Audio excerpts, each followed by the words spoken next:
I do believe that Billy Epler and Brian Cashman are going to be locked in toe-to-toe, maybe going after some of the same players at the trade deadline. Well, I think especially bullpen arms. I think that's where you'll see them competing in the marketplace. Well, the Mets, we all know what the Mets need. They need somebody that actually can hit. Well, yeah, they need a power bat. And they need somebody that's going to sit behind Pete Alonso and actually be a threat to the lineup, to also offer some, as they say, protection to Pete Alonso. Would you like 50-year-old Nelson Cruz? No, I'm not. I don't want. That's the name that is out there right now. What do you think about that, Fleegs? Big Met fan. You want 50-year-old Nelson Cruz? No, I do not. Yeah, I didn't think so. I think people really, baseball players and baseball people have a great amount of respect for him. Miguel Cabrera is the same kind of. Would you take a Miguel Cabrera if the Tigers ate a big portion of the money? Well, I mean, he's still under contract for a number of years, so I mean, that's what I'm saying. But I'm just saying, they would have to eat a lot of the money. But Steve Cohen doesn't care about that. Well, the point being is that there's your DH right there. I mean, if you want to go that direction, there'll be other people that'll be available as well. Maybe the Yankees, the Mets will be involved in that. And if I were one of these crappy teams that does have an asset that seems to be on everybody's wish list, guess what? I'm playing them against each other. Oh, certainly. And I'm playing them against each other in a big way, especially when it comes to the New York teams. Well, yeah, and also play the Mets and Braves against one another as well, because that race is tightening up, and they actually did lose last night. So you get some breathing room. Yeah, but nice to see the Braves lose. It was last year when Scherzer and Trey Turner got sent to the Dodgers, right? Yep. Yeah, that's what I'm looking for. A big deal like that. That's what I want. I want, how did these other teams pull it off? And how do the Dodgers always seem to pull it off? Well, they don't care about money, like Steve Cohen doesn't care about money. And that's what we need. Right, exactly. And I think that because they built their farm system up so incredibly well, they were dealing with a lot of chips. So those are the two reasons why. Right. They also, the Dodgers had that other pitcher that had the problem off the field and everything else, too. And Trevor Bauer, and they ended up paying him. Mm-hmm. That's right. I was thinking about him the other day. I'm like, what is going on with him? I know he's suspended for 2 years, yeah. But he's fighting that suspension, I thought. Yeah, I don't know. Then again, who would... I don't know. I don't know what's going on. That's a little too heavy for me right now. I have no idea. I'm just waiting on the Deshaun Watson suspension. I have no clue. I haven't thought about Trevor Bauer since that suspension came down. I know he's fighting it. I don't know if he's got any help from the Players Association on this, like Deshaun Watson seems to have help from his Players Association. I have no idea. But anyway, back to the trade deadline. All right. Yes? Well, yeah. So the point being is that, that's last night was nice, and it's nice for J.D. Davis, and it's nice for a couple guys to come up big in spots. It became a boring game. Yeah. Well, and by the way, Williams was good last night. Well, yeah, I know it was phenomenal. But this is exactly this was an everybody calm down night.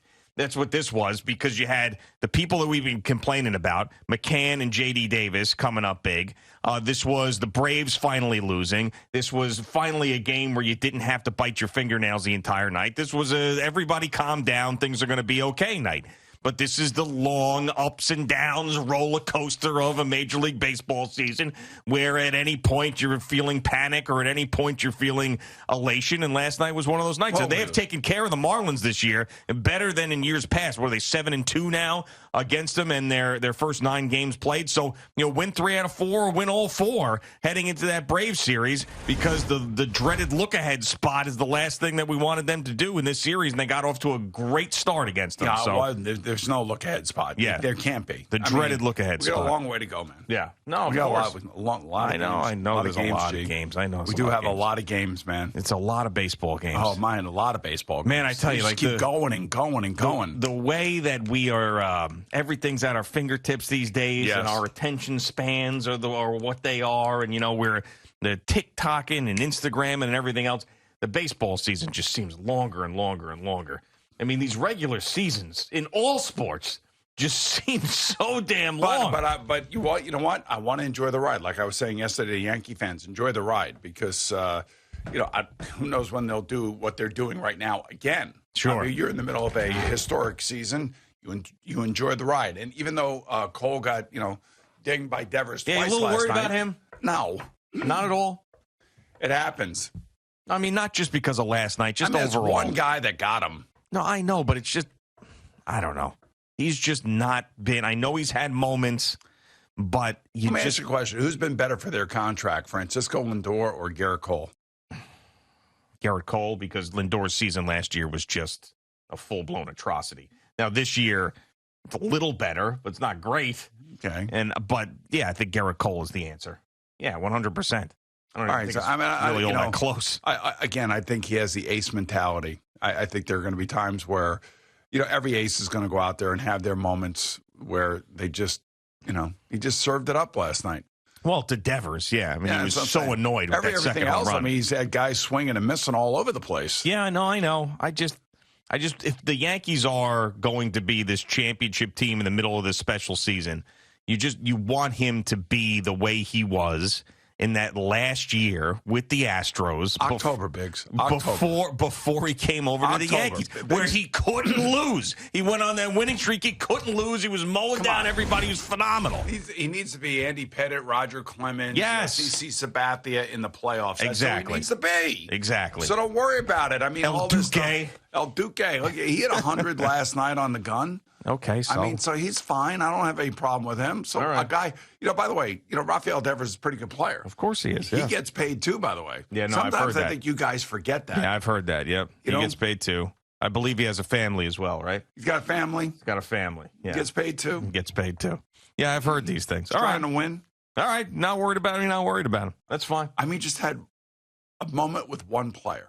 Yeah, I know. And the guy got him last night. Twice, though. It happens. Yeah, I guess. Happened to deGrom. It happens to Scherzer. It happens to all the great ones. I mean, but just like, you bring up Lindor, and the reason why the Mets need another power bat and you feel like they need to add to this offense is because Lindor is not doing what you expected Lindor to do when you traded for him. Yeah, he's not giving you a $32 million no, absolutely performance. Not even close. Well, he hasn't been terrible this year, but he's been, slightly above average. He's supposed to be an all-star for that kind of money. Yeah, every single year, especially every year. In the early portion of this contract. That's no the bottom excuse. Line. Bottom line, that contract, you're supposed to be an all-star. Yeah, and I want both those guys to be dominant. And I think that if you're going to win a championship or win the National League Championship Series or the ALCS for the Yankees, both those guys are going to have to be dominant in their own roles. And I haven't really seen that from either one of them, consistently enough. But the standard for Cole was just so high that last year in Houston. It just was, he was insane. You could not get a hit off of him. Yeah, I know. It's kind of like what Verlander's doing now. But I just, to me, for him, he's going to be fine. Like if I saw last night his fastball, somewhere around 92, 93, then I'd be concerned. He's throwing 100 miles an hour. Yeah, no, I know he is. And maybe he's overdoing it, and maybe he needs to dial it back a little bit. But again, for him, it's going to be those big starts in the postseason. That's where the money is well spent or it's poorly spent. That's the reason they got him. I mean, they didn't get him for regular season games against the Red Sox, as important as some of those can be, and they're not as important this year because of the Yankees lead. But, yeah, you got him Game 1, Division Series. Game 7, ALCS. Game 1, World Series. That's why you have him. And, it's the same thing with Aroldis Chapman.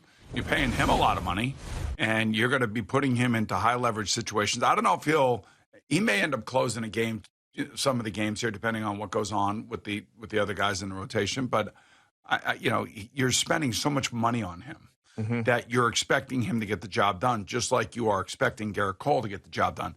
Now, if they're locked up in a game 7 with Houston, and it's Verlander and Cole, that's what I, as a baseball fan, as a fan overall. Yeah. I mean, I know that's not what Yankee fans want because, quite frankly, those are the games that have been tough for the Yankees. Every Yankee fan would take, I think, a Game 7 in an ALCS right now because it means you're right there. Yeah, one game to win the World Series? Yeah, but here's the deal. Come on.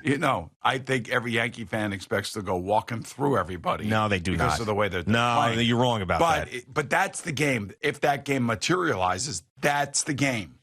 That's the game where your $36 million man has got to go out and be your $36 million man. Absolutely. He's got to be Matt Harvey, but you take him out in the 8th or after the 8th. Yeah, I was at that game. I was chanting for him. I know you were. But I was chanting for him. I was one of those guys. We all were. Come back out. Let's go. Let's do it. Finish the job. Come on. Dark Knight, the whole thing. Right. Oh, man. In retrospect, not so much. Not so much. The Dark Knight went dark after that. Man, I've seen we have had a lot of pitchers, have like weird things happen. Weird issues, yeah. Like, and Jacob deGrom's been going through that now for a year and a half. Yeah, remember Generation K? Yeah, of course. I mean, all those guys. Yeah, Isringhausen, Pulsifer, and Wilson. When you think about the trade for Noah Syndergaard, you got deGrom, you got Harvey. If all three of those guys, which is almost impossible to expect, if all three of those guys were the guys that they were supposed to be, or at one point in time were, then grew into something, you'd have like the most dominant pitching staff in baseball.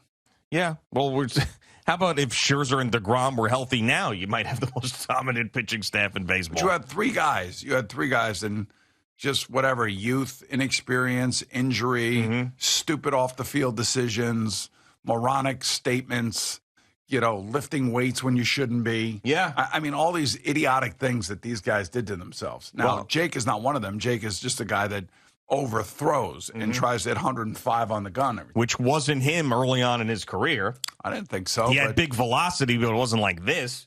The great thing about, I always think about Jacob deGrom, and the guy that I compare him to is Mariano Rivera. Obviously, one's a closer, one's a starter.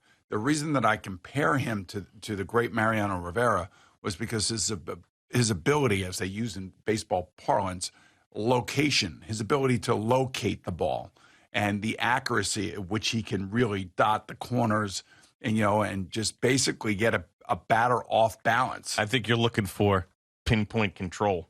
That's what you're looking for. No, it's location. That's baseball parlance. Location is Guys baseball got you want baseball parlance? Pinpoint control. Time out. I hear Ronnie Darling and John Smoltz, two guys who I love as an analyst. Yeah. Always talk about location. Well, so location's like a real estate thing.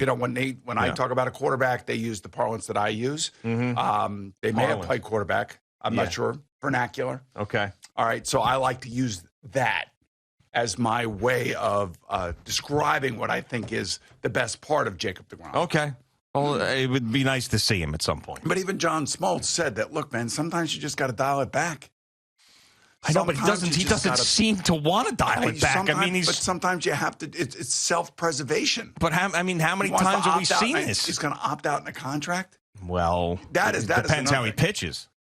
He's not going to opt out if he comes back and gets hurt again. That's for sure. If he opts out, and you're sitting here and you're the Mets, and he hasn't done anything for you in a year for you. I think his last start was last July 7th or something like that. So it's like an anniversary since he last did something for you. Right. We have a cake and a candle. The year before that too, right? Right. Yep. I mean, like, you're the Mets. Okay, we paid this guy all this money already, and really, what have we gotten on our return? Yeah, I mean, so now he opts out. Well, now what do we do? Well, if he's opting out, it's probably a good thing, because that means he's come back and he's pitched well. But how can you give a guy that has had so many issues, and I love the guy. Well, you saw that report over our vacation where Buster only put it out where if Jacob deGrom opts out, if he doesn't stay with the Mets, the Braves are the most likely landing spot. I was like, well, how does this even happen? How does this even come out? This is so stupid. Who's putting that out there? An agent. Yeah, but like, why? Because to scare the Mets? How about your client pitches? How about that before we're worried about where he's going and trying to scare the Mets about him, defecting to the Braves? I mean, come back and pitch. Be a part of this team, for Christ's sake. How about getting 12 starts and then getting 3 starts in the playoffs, and then let's say he goes 10-2, an ERA of 2.3. Who may even be under 2 because he's so good. And then he goes into the playoffs and just locks it down. Oh, and then he can opt out, and then we can pay him. Yeah, but I would take that, though, because that means that if he's coming back and he's locking it down in the playoffs, they got a good chance of winning a World Series. It's all about locking it down. Locking it down is right. All right, Boomer and Gio on the Fan.